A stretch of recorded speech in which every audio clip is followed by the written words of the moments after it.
Welcome back. कुछ बात करेंगे पाक बहरे के जहाज PNS असलत का सऊदी बंदरगाह जद्दा का दौरा। दोनों ममालिक की बहरी अफवाज के माबैन ताल्लुकात को फरोग मिलेगा। तर्जुमान पाक बहरिया मजीद जानेंगे इस रिपोर्ट में।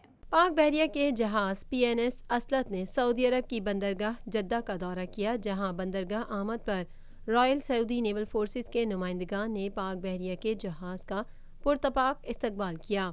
तर्जुमान पाक बहरिया के मुताबिक कमांडिंग ऑफिसर PNS असलत ने रॉयल सऊदी नेवल फोर्सेस के वेस्टर्न फ्लीट कमांडर और दीगर ऑफिसर से मुलाकातें की। मुलाकात के दौरान बाहिमी दिलचस्पी के उमूर बशमूल दोनों ममालिक के माबैन बहरी इश्तराक पर तबादला ख्याल किया गया।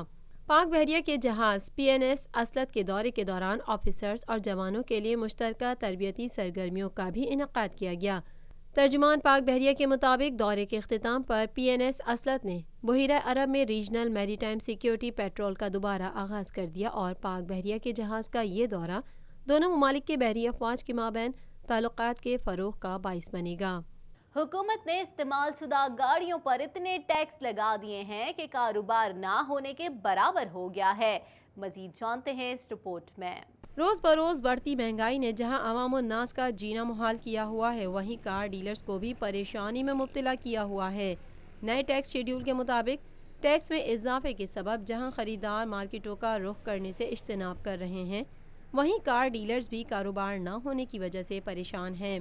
फेडरल बोर्ड ऑफ रेवेन्यू की जानिब से मोटर व्हीकल्स की न्यू रजिस्ट्रेशन, ट्रांसफ़र और टोकन टैक्स अदायगी के साथ विद होल्डिंग टैक्स और इनकम टैक्स वसूली की नई शरह को तमाम सूबों के महकमा एक्साइज ने अपने सॉफ्टवेयर में अपग्रेड कर दिया है। टैक्स शेड्यूल के मुताबिक एडवांस इनकम टैक्स की शरह जो 1000 सीसी कारों पर पहले 10,000 थी, अब वो फाइलर के लिए 40,000 जबकि नॉन फाइलर के लिए 80,000 रुपये सालाना। 1199 सीसी कारों पर पहले फाइलर के लिए 1,500 और नॉन फाइलर के लिए 4,000 रुपये थी, जबकि अब फाइलर के लिए 6,000 और नॉन फाइलर के लिए 12,000 रुपये होगी। हालिया मौशी सूरत हाल के तनाज़ुर में गाड़ियों के डीलर खासे परेशान नजर आ रहे हैं। उनका कहना है कि डॉलर की वजह से गाड़ियों की मार्केट का बहुत बुरा हाल है। हुकूमत को इस सनत को तरक्की देने के लिए इकदाम करने चाहिए। इस हवाले से एक शोरूम के मालिक सैयद आमिर ने ज़राए इब्लाग क़यामा के नुमाइंदे से गुफ्तगू करते हुए कहा कि टैक्स देना अच्छी बात है और हर आदमी को टैक्स देना चाहिए, लेकिन टैक्स लगाने के बाद मार्केट नीचे नहीं जा रही बल्कि रुक गई है। डॉलर के रेट बढ़ने की वजह से इम्पोर्टेड गाड़ियां ना आने के बराबर हैं। टैक्स में इजाफे के सबब गाड़ियों की कीमतों में कम से कम 4 से 5 लाख का फ़र्क आया है। टैक्स तो सबको देने चाहिए, टैक्स देना तो अच्छी बात है, लेकिन टैक्स लगाने के बाद मार्केट नीचे नहीं जा रही है, मार्केट रुक गई है, ख़त्म हो गई है, क्योंकि टैक्स इतने लगा दिए हैं और टैक्स के अलावा जो डॉलर ऊपर चला गया है उसकी वजह से मार्केट बिल्कुल भी सस्टेन नहीं है। और सिर्फ टैक्स का फ़र्क नहीं है, जो भी इम्पोर्टेड गाड़ियाँ आ रही हैं वो तो आप समझ लें ना आने के बराबर ही हैं, क्योंकि डॉलर इतना ऊपर चला गया। और जो लोकल मैन्युफैक्चरर्स हैं उनके भी जो CKTs आते हैं, जो उनके पार्ट्स आते हैं, वो उस बिना के ऊपर उन्होंने गाड़ियों के पैसे इतने बढ़ा दिए हैं जो टैक्सेस के अलावा हैं। तो गाड़ियों की प्राइजेस आप इंडस की देख लें या होंडा की देख लें या पाक सुजुकी की देख लें, छोटी से बड़ी गाड़ी सब पे 3-3, 4-4, 5-5 लाख रुपए तक का फ़र्क आ गया है। और वो फेडरल हुकूमत के अलावा इधर सूबाई हुकूमतें भी उसका नाजायज़ फ़ायदा उठा रही हैं, जो इधर रोड टैक्स के अंदर इजाफ़ा कर दिया है, जो ट्रांसफ़र फ़ीस और रजिस्ट्रेशन के ऊपर इजाफ़ा कर दिया है, उसके ऊपर कुछ एहतजाज भी हुए हैं, मामलात हुए हैं। शायद सिंध हुकूमत वाले जो ट्रांसफ़र और रजिस्ट्रेशन वाले टैक्सेस हैं वो रिवर्स हो रहे हैं, लेकिन बहरहाल ओवरऑल सिर्फ टैक्स नहीं, डॉलर की वजह से हमारी मार्केट, गाड़ियों की मार्केट के अंदर बहुत बुरे हाल है।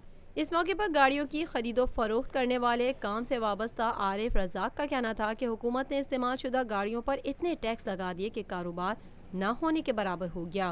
पहले ट्रांसफ़र फ़ीस 1000 रुपये थी, कस्टमर बासानी ट्रांसफ़र करवा सकता था, लेकिन अब ट्रांसफ़र फ़ीस फ़ी सीट 7,500 रुपये कर दी गई है, जिसकी वजह से कस्टमर 28,000 रुपये में अपनी गाड़ी ट्रांसफ़र नहीं करवाएगा और इस तरह गाड़ी किसी और के नाम पर चलती रहेगी। कारोबार के बारे में तो आप ऐसे पूछे कि समझे कि गवर्नमेंट ने हमारे शोरूम को ताले लगा दिए, इस हिसाब तक वो ले आए हैं। पहले तो इंपोर्ट बंद कर दी। इस रोड पर आप देखेंगे कि ज़्यादातर लोग इंपोर्ट का काम करते थे, और उसका रेवेन्यू गवर्नमेंट को मिलता था। इन्होंने इंपोर्ट बंद कर दी। इंपोर्ट के बाद बचा कुचा काम रह गया था यूज़ गाड़ियों का, तो यूज़ गाड़ियों में इतने टैक्सेस लगा दिए हैं ट्रांसफ़र के। मतलब पहले तो ऐसा था कि कम ट्रांसफ़र फ़ीस थी तो कस्टमर आसानी से ट्रांसफ़र करा लेता था। अगर आप इतनी ज़्यादा ट्रांसफ़र फ़ीस रखोगे तो कस्टमर ट्रांसफ़र अपने नाम कराएगा ही नहीं, तो इस तरह तो गाड़ी दूसरे के नाम पर ही चलती रहेगी। तो इससे एक तो ये, पहले तो हम इस चीज़ पे पाबंद थे, हमको गाड़ी परचेज़ करते थे और उसको जब बेचते थे हम उसको लाजमी ट्रांसफ़र कराते थे क्योंकि 1000 रुपये फ़ीस थी। और अब 7,500 रुपये पर सीट पे कर दी तो चार सीटों पे कितने हो गए? 28,000 रुपये हो गए। तो कोई बंदा गाड़ी के 28,000 दे के अपने नाम कराएगा? नहीं कराएगा ना, वो तो ढूंढेगा किसी और के नाम की गाड़ी लेकर चलता रहेगा। तो ये चीज़ बहुत ज़्यादा, काम तो अभी 3 महीने से बिल्कुल फारिग है।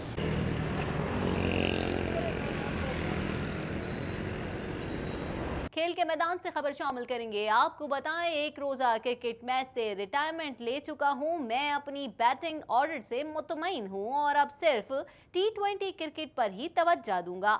शुएब मलिक, मजीद जानते हैं इस रिपोर्ट में। शुएब मलिक ने 14 अक्टूबर 1999 में वनडे क्रिकेट का आगाज़ किया। दाएं हाथ के बल्लेबाज ने 19 साल वनडे करियर में 287 वनडे मैचेस में पाकिस्तान की नुमाइंदगी करते हुए 34.55 की औसत से 7,534 रन बनाए और 158 विकेटें हासिल की। बांग्लादेश से मैच के बाद प्रेस कॉन्फ्रेंस करते हुए साबिक कप्तान शुएब मलिक का कहना था कि मैं पहले भी अपने इंटरव्यूज़ में बता चुका था कि टेस्ट क्रिकेट में पहले ही रिटायरमेंट ले चुका हूं और अब वर्ल्ड कप के बाद वनडे क्रिकेट से भी रिटायरमेंट का ऐलान करता हूं।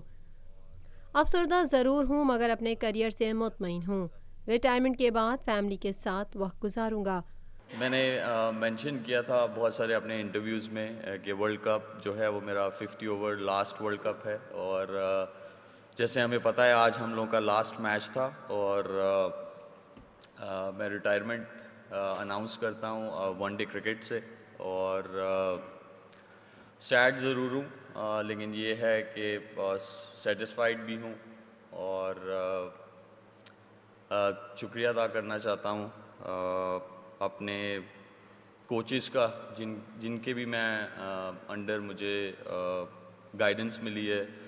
उसमें फ्रेंड्स हैं, फैमिली है मेरी अपनी और मीडिया है, मेरे अपने स्पॉन्सर्स हैं और पाकिस्तान पीसीबी है और पाकिस्तान स्पोर्ट्स बोर्ड है और जो सबसे इम्पोर्टेंट है मेरे fans through out my career, उन्होंने बहुत सपोर्ट किया मुझे और आई लव देम ऑल।